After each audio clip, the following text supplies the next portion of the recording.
Hello, everyone, and welcome to LSCM 3100. This is your first chapter, so this is very important that you guys understand this chapter. This is the foundation for not only this course, but all the courses that you're going to take along further along in your LSCM program here at Georgia Highlands College. So let's get started. So we're going to look at the objectives that we're going to cover here. By the end of this chapter, you should be able to appreciate why efficient transportation systems are so critical to advance the growth and development of regions and countries and how they contribute to social and political systems, as well as national defense. We're also going to discuss the importance of transportation to globalization and how it contributes to the effective flow of commerce among close and distant regions. We're going to understand how global supply chains can contribute to the competitive position of countries and allow them to penetrate global markets. We're going to appreciate the dynamic nature of the global economy, which can impact and change the competitive position of a region or country in a relatively short period of time. We're going to explain the underlying economic basis for the international exchange of goods and services for the overall benefit of two or more countries or regions and gain some perspective on the volume and overall importance of the more advanced countries of the world. And we're going to discuss the size and age distribution, that's important, of the population and the growth rate of the major countries of the world and understand how the size of the population can impact a country positively or it can impact it negatively. And finally, we're going to understand the challenges and opportunities associated with the worldwide growth and urbanization and why there has been such a major shift from rural to urban areas. We're going to appreciate the importance and impact of land and resources to the economic advancement and development of the various countries of the world and how they can be exploited to their advantage. And we're going to explain why technology has become such an important ingredient for the economic progress of companies and countries in today's global economy and understand the need for and types of technology. Now we're going to start with global supply chain flows. So let's go ahead and get into that. And this is actually a map of the exports from all these countries listed. Now y'all, obviously this isn't everything, this isn't all the countries, but these are like the top countries that we have in the export trade flows for merchandise. So if you look at the little table there to the right, it's going to show you in millions of US dollars. Obviously, everybody doesn't use, US dollars, but this is how we're identifying it. China, of course, is number uno as far as exporting, and I'm sure you guys are not surprised about that. That's always been in the news. That's always been, I mean, it's very, very obvious that they are the biggest exporter in the world. They have large ports for exporting, and they have a lot of power because they are very, very strong exporters. A lot of people feel like that we may be too reliant upon China, and we're going to probably get into that a little bit later in this course. And I agree, we are. We need to definitely pull away from that. But they are the largest exporter in the world. The United States, though, is right there below them.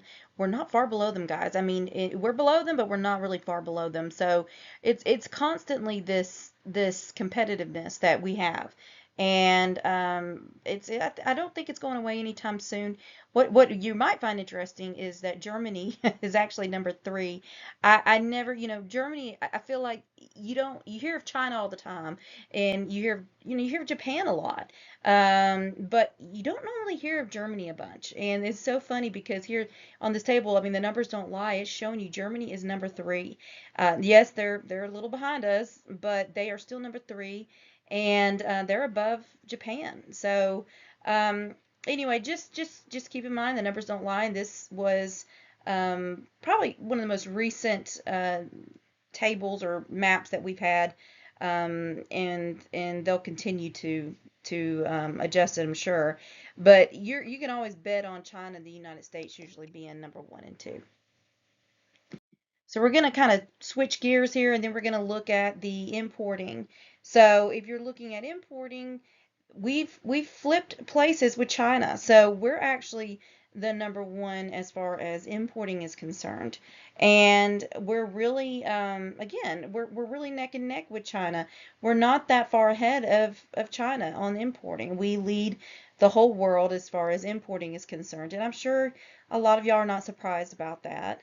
Um, and then you have Germany. Here they are, number three again. So, all these countries, if you really look and compare these tables, they're really not much different on the exporting and importing. But something I can promise you that you're always going to see is the competition and the constant first and second place between the United States and China. And again, I don't see that going away anytime soon. So now we're going to look at the growth and volume of global trade, okay? So think about this chart. It's funny because if you look at it, something should really just glare right now in front of you. Like when you look at 2020, what happened? It went down in the negatives, okay? So this chart is showing the trade um, among different countries and what the numbers were. So it says trade agreements among countries. It also says a reduction in tariffs and greater acceptance of importing finished products versus raw materials. So this is the volume in gross domestic product. This runs from 2014 all the way to 2020. So you could probably get a more updated graph now, obviously, since we're further along. But this is what we have to work with. And think about 2020, guys. What was going on in 2020? How did that impact our economy? How did that impact our trade? Come on, guys. Ding, ding, ding, the pandemic, right? So look how much of an impact that pandemic made on our trade, on our economy. I mean, you guys were around. Y'all know.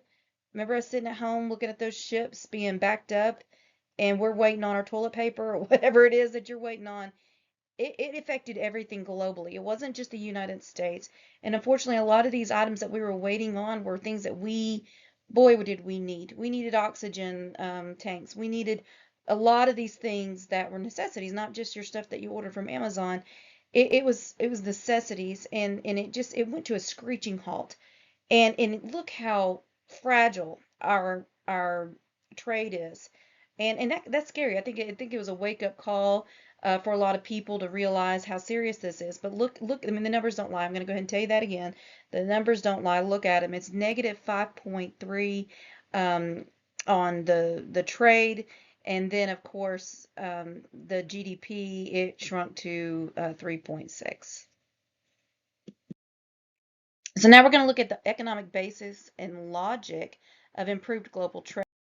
Okay, let's look at absolute and comparative advantage, all right? So absolute advantage, let me just go ahead and summarize what absolute advantage is. So it's making a product basically better than anyone else. That's the easiest way to explain absolute advantage. There's certain countries that will make products better than any other country, and a lot of that has to do with the resources they have there, whether it's the labor, whether it's the raw materials. It's just they're better at making certain products, and they're known for making those products, okay?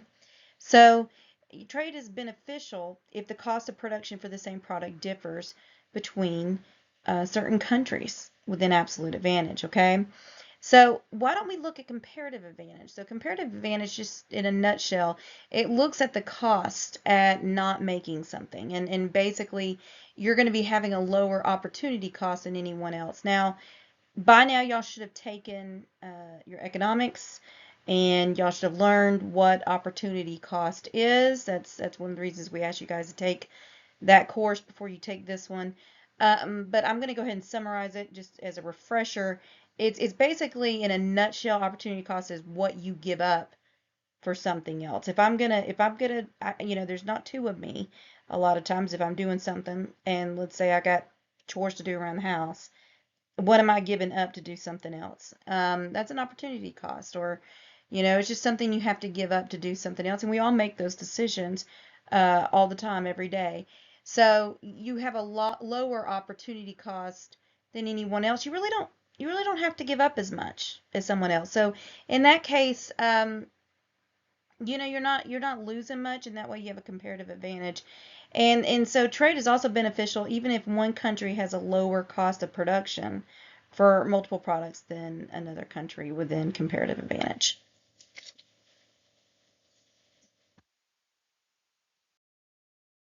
We're going to look at contributing factors for global flows and trade.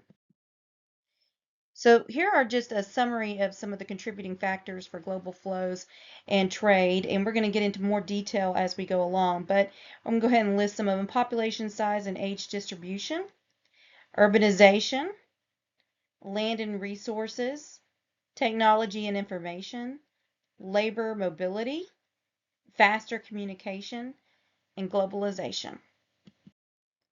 So this is a chart that is showing you basically the top 10 countries with the highest population. And I'm sure none of you are surprised that China is at the head of it. Now this projects out to 2050. Obviously, we're not there yet, but looking at 2017, it's I mean we're looking at pretty accurate numbers here. I'm sure it's even higher than that now, but it jumps from 2017 to 2050.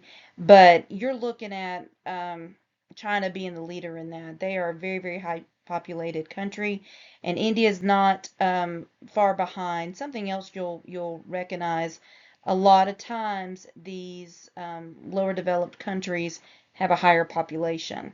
And think about that. Why is that? And we're eventually going to get into that. United States, funny enough, is number 3, but if you actually look at the numbers, we're even though we're number 3, we're still pretty far behind India. So China number 1, India number 2, United States number 3 on population there. Now we're going to look at aging. And so why are we looking at aging? What difference does it make as far as aging in countries, and what impact does it have on trade? Well, I'll go ahead and tell you one of the reasons is you're looking at your labor. You're not you've got to have labor, and you've got to have a good labor force, and aging has a lot to do with that, has an impact on that. Obviously, we have different times of retirement, right? So, but it does have a lot to do with your labor. It also has to do with just basically your consumer, your market.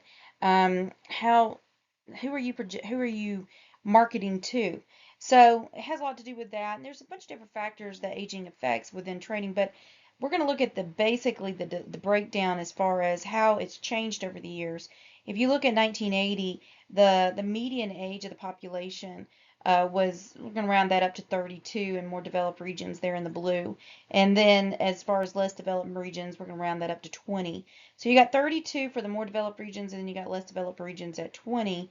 And then when you go to 2020, you're going up by about 10 years. So your more developed regions is at 42, and your less developed regions is at 29. Now, obviously, 2050 is a projection, but the good news is the median age continues to rise, and that has a lot to do with our advancement in healthcare, and and a lot of advancements that we've had. And I mean, I'm sure some of y'all can understand that the more developed regions are going to have access to better resources. So therefore, it's going to have a lot of effect on life expectancy, and that's why you're seeing the life expectancy higher in the more developed regions than you are the less developed regions. Now we're looking at urbanization. All right, let's look at urbanization. So, in 2000, 47% of the world's population lived in urban areas. And again, what is urbanization, y'all? It's basically when you have a large number of people and they come, concentrated in a small area. So usually that's something like a city. So that's what we're really looking at here. And so 40% of the world's populations lived in urban areas in 2000. It increased to 56.1% in 2020. Megacities came around, right? So Asia has 18 megacities, and the way we're kind of defining the megacities is more than 10 million people. And also, there was a change most rapid in underdeveloped countries for urban infrastructure and sustainability challenges. Let's look at the land and resources. So the availability of land and critical resources such as energy, food, and water are of paramount importance for economic viability and future development. So they play a critical role, and the critical role of technology also has a very big importance in mitigating resource scarcity and then desalinization of ocean water.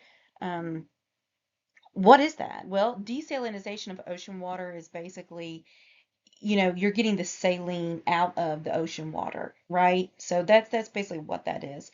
Fracking for increased oil and gas production. So you guys have probably heard about fracking. I think that was probably a lot of people just didn't really know what everybody was talking about. And it got thrown around a lot of times during the um, election that we had, and I know there was debate on how it works and everything. And basically, it's a method for extracting oil and natural gas from what we call shale rock, and they drill deep wells into shale rock. And the thing is the way they drill horizontally, and they drill it to access more of the gas. Okay. And they pump a mixture of water, sand, and chemicals into the wells at high pressure, and basically the mixture, it cracks the rock and releases the oil or the gas. So the gas or the oil flow into the gas or oil, it flows into collection wells. Okay. Now, why is this such a big deal? Why do people care so much about fracking? Why was it why was it brought up? Why was it a constant concern? And it's basically here's the thing. There were environmental concerns about this. Some of them very warranted, and it's they're worried about water contamination. Fracking, it can contaminate drinking water. It can contaminate it through some spills and cracks in wells or something like that. And so they're really there's some concern with that. The methane emissions that it can produce. It can release methane. And then there's also wastewater disposal that we're looking at. So treated wastewater from fracking, it can also contain contaminants that can endanger some of the aquatic life around it. So the problem is the industry is underregulated, and with exemptions in some environmental statuses that we have, but they're trying to get this more regulated. And um, there's some states that are starting to have a little bit more regulation and starting to require some of the drillers to disclose the formulas of their fracking fluids. So this has been in debate, um, and the drillers are not liking this, of course. But I can see both sides of it. Um, but at the same time, I think there needs to be some sort of regulation on how this is done, and to do it with the least negative effect to the environment that we can. Yeah, and when I say environment, I don't just mean um, animals and aquatic life. I mean everything. This again, like I said, it can fall into our own water and contaminate that. So this isn't just affect marine activists or whatever. This affects everybody, and that's why it's been a big deal. So a lot of people just didn't know what fracking was, and so there's kind of like my lowdown on it and why it's so important.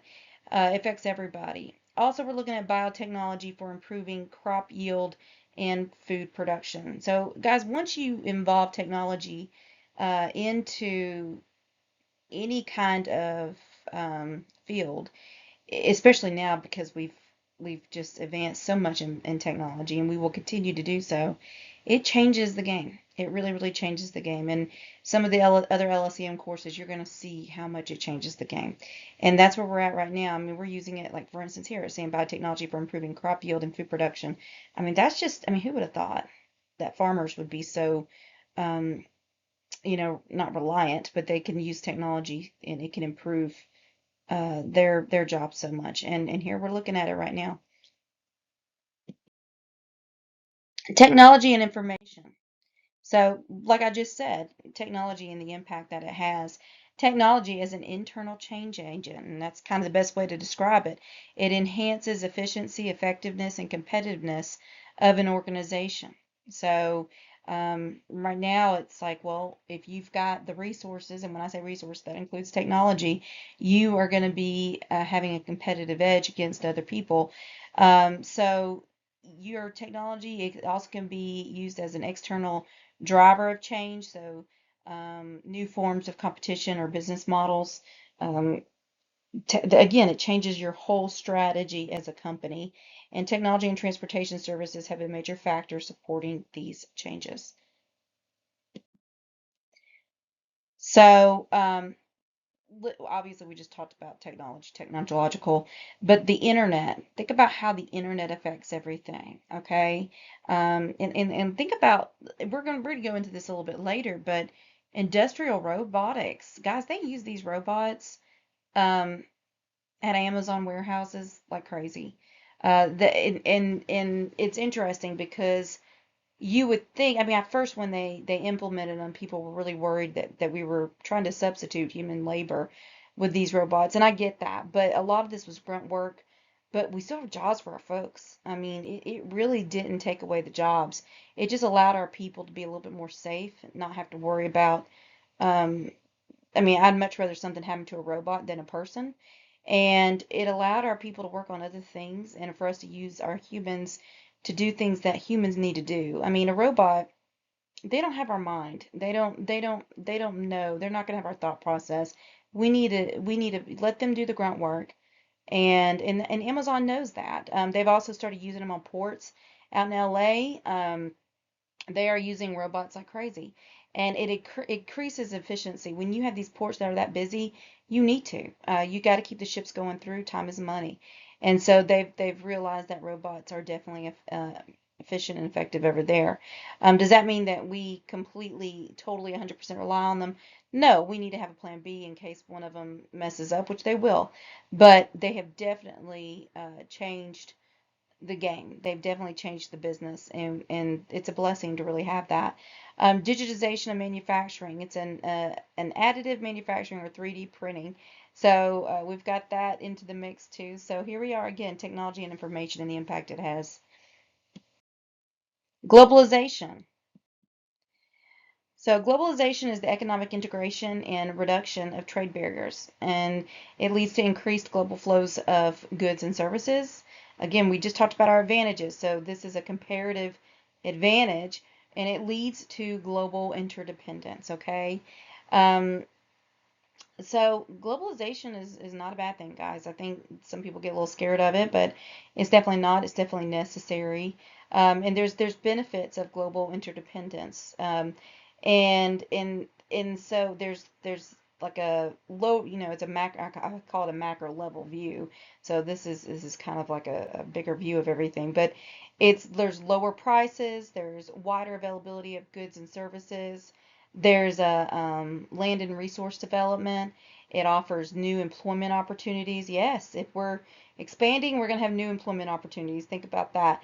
And then it also has BRIC and VISTA countries involved as well. So these are just some of the benefits of global interdependence. And then there's some challenges as well, okay? So we're looking at as a more micro level at this. It's increased level of complexity and competition, and it has shorter product life cycles. It also has new forms of competition, and it also has new business models, okay? So these are just some of the challenges of global interdependence. We're going to look at the supply chain concept. So why don't we look at, I guess, some of the history of the supply chain and the concept and how it started, how it evolved. So the development of the supply chain concept, it's 1960s, the physical distribution. It was a focus on system costs and trade-off among transportation, inventory levels, warehousing, protective packaging, materials, handling, and customer service. By the 1980s, we were looking at like business logistics and integrated logistics, okay?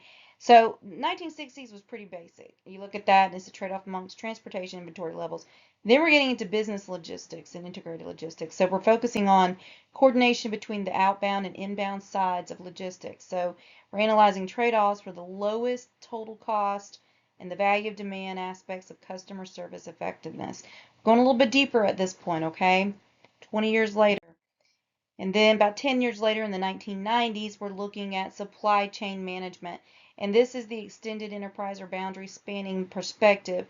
And that's focusing on a system of connected networks between the original vendor and the ultimate final customer. And I'll go ahead and tell you, one of your classes is really, really going to focus on this. But this really hit big in the 1990s, 10 years later.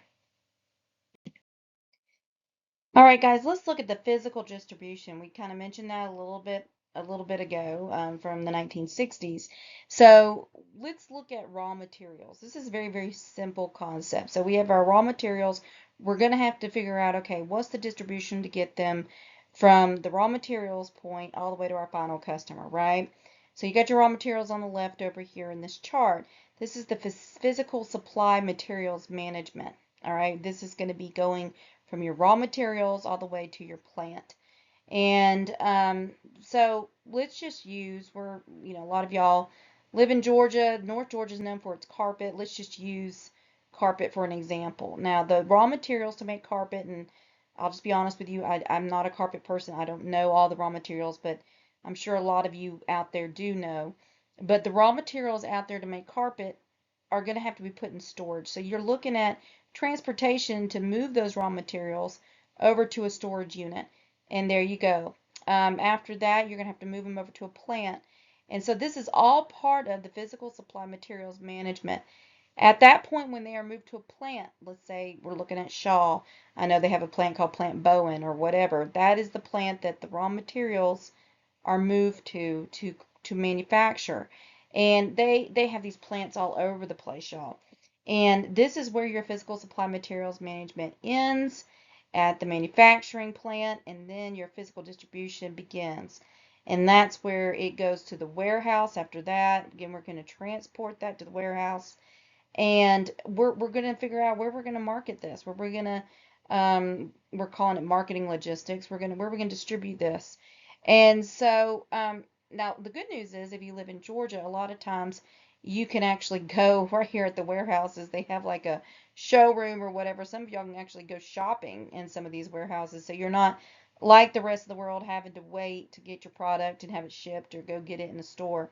And you better believe it's going to be marked up by the time you get it to that store because they've got to cover these transportation costs, right? Because it just went from the warehouse to, oh, I don't know, some carpet place that you decide to pick it up from, or Home Depot or Lowe's or whatever.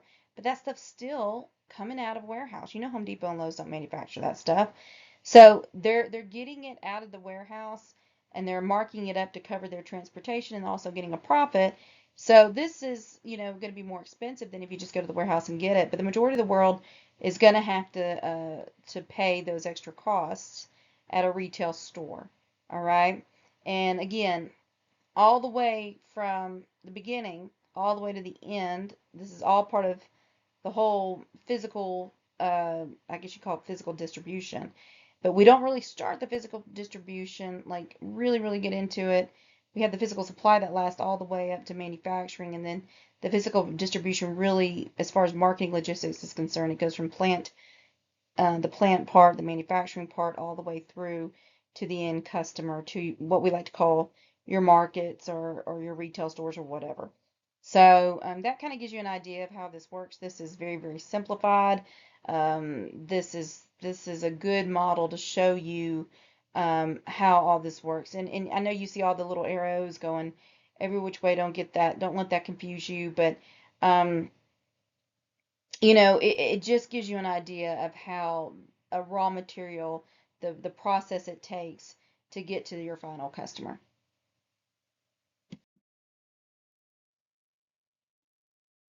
All right, now we're looking at integrated supply chain. So your supply chain management, or SCM, we're just going to go ahead and say that a lot of times. It's a lot easier. It's the art and science of integrating the flows of products, information, and financials through the entire supply pipeline. So that's going to be from the supplier, okay? That's like your raw materials, right? To the customer's customer. So that's your final endpoint, and I just mentioned that a little bit earlier. So you got your products and your service flow. So again, it's going to start with your suppliers, and then it's going to go to your distributors, and then it's going to go to your manufacturers. And we kind of saw that on that previous slide. Now, when we're looking at finance and cash flows and information flows, we're going to get into that a little bit further here in the further slides. But we start with wholesalers, and then we're going to go to retailers and customers. So you've got your wholesalers, like let's say, well, we can just think about the previous slide I was just talking about. If you can go to Mohawk or Shaw, they are the wholesaler, and you can buy directly from them. You are buying directly from the wholesaler. That is going to be the cheapest cost that you're going to get. But for the majority of the world, they're going to have to pay a little bit more if they go to Home Depot or Lowe's or wherever they're going, because that cost is going to be, shipping on top of profit for their company. So that's going to be your retailers, and then of course you're the customer. So the basic characteristics of a supply chain, we're looking at an extended enterprise that crosses the boundaries of the individual firms and to span their related activities. Okay. There's integrated two-way flow. So guys, not only is it a forward flow, but it's also a reverse flow. All right. So we know a forward flow. That's easy. That's usually what we always hear of. What's a reverse flow? Well, we're about to get into that, but a reverse flow, think about when you have to return an item. That reverses the flow of the supply chain. So that's an example of that. And there's three key flows that are important for an organization's success. There's products and related services, there's information, and guess what? There's also financials. So we're going to look a little bit more into that as well. So let's look at product and service flows. The product flow is directly dependent on effective transportation for timely, reliable, and damage-free product delivery to our customers, right? So if you don't get a good product, or if you get a damaged product, what's going to happen? The majority of us, well, I'll go ahead and tell you, a lot of us, we're going to return it. We're not gonna take something and say, oh yeah, we're gonna keep this even though it doesn't work, right? So in comes the importance of reverse logistics, all right, and that's for returning products. And there's a different network design. There's location, size, and layout of all the facilities for that. So when you take something back, let's say to Walmart, and you return it, it doesn't end there. That's not the ending of it. There's a lot more to it than that. You just don't see what happens after that. This is when reverse logistics comes in. And there's a growing number of specialized reverse logistics and transportation service providers. So there's actually people that actually specialize in this and take care of this, since this is a totally different flow to a totally different industry. So let's look at information flow. So traditionally, demand or sales data is triggered by replenishment and served as a basis for forecasting future demand for all members of the supply chain. There's lengthy time intervals between orders created and they demand uncertainty, resulting in higher inventory, safety stock, or stock out of costs. This contributed to the bullwhip effect, and we're going to get into that a little bit later. And in the supply chain, as the magnitude of uncertainty increased with the distance from the market or customer. And the supply chain management mitigates the bullwhip effect by reducing the information level of uncertainty. But I want to show you a video here. If you click on the information flow video, please do that right now, and that will give you a better idea of how the information flow works. Now we're going to look at the bullwhip effect, okay? And this was not on your slides originally that you had posted. I apologize for that. And I want you guys, even though this doesn't look that great, I felt like this was a good image to kind of show you the bullwhip effect, because it's a lot easier sometimes to see an image of something to really understand how what we mean by it. Okay, so the bullwhip effect. Anybody that's ever seen a bullwhip knows that this is what it looks like. Look at that squiggly line in the middle. That's what a bullwhip looks like. So let's look on. We're going to go from left to right here. Okay, so let's say a customer order spike, and that's a 5% increase in customer demand right there on the left, all right? So all of a sudden the retailer increases the orders and forecasts it by about 10%. But then by the time it gets to the distributor, it's 15%. So the customers are saying, we want this. And then I think in the video, actually, please watch that video that says bullwhip effect video.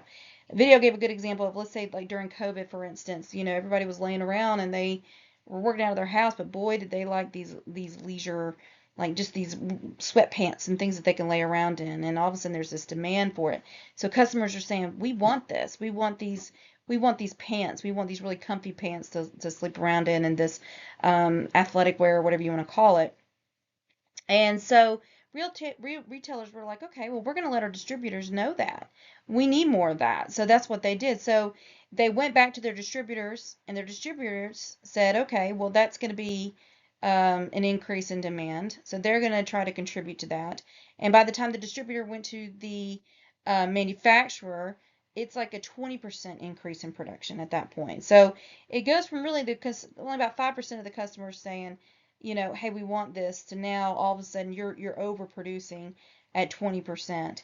And so by the time, unfortunately, by the time a lot of these pants or sweatpants or whatever it was that people were wanting to lounge around in came in, it was over. It was over. And so you have a small increase in customer demand, and it ends up by being a higher supply chain cost and basically excess stock. So that's when you saw, probably around 2022, a lot of sales going on because they had too much of they overproduced. It was the bullwhip effect, the best way that you could see it live. I mean, they just basically overproduced, and I think y'all probably seen that if you really think about it. You got something that's kind of popular, and then people start wanting it, and then you see it all over the place, and that also affects the price too, right? Because you got to think about supply and demand, and you also got to think if something's not in high supply, they're going to be able to increase that price as well. But once you got more and more coming into the market, they're going to have to get competitive and reduce that price. So it's interesting how everything works. But please watch the bullwhip effect video there below, and that's going to probably explain it better than I've just done. All right, now going back to information flows, like we were talking about earlier, they are time leads. So there's two-way flows on information flows of accurate information that help mitigate the bullwhip effect. All right, so there's barcodes and RFIDs, and they also reduce uncertainty. So you got safety stock. So that's a good thing about information flows. And it also there's forms of forward information. So advanced shipment notices, for instance. Those are also known as ASNs, and order status information and inventory availability information. These are all examples of information flows, and we've all seen that, right? So transportation, they play an important role in supply chain efficiency, and that includes the level of inventory and effectiveness. So we have service reliability, we have transit time, and then we have efficiency through consolidation and merging in transit strategies. Okay, guys, and for our final slide, we're going to be looking at financial cash flows. So cash flows involve backward flows of payment for goods and services and orders received. It's also shortened order and replenishment cycles, and they mean faster cash to cash or order to cash cycle. There's faster cash flow. It also reduces working capital requirements for financing operations and contributes to improved profitability. And also the transportation service, that helps out. That contributes to improved customer service and faster cash flow. So as far as the slides are concerned, this is going to be your last one for chapter 1. As far as the test is concerned, everything on this PowerPoint is fair game. Also, just make sure that you watch those videos that I have listed here. There will probably be some questions from those videos as well.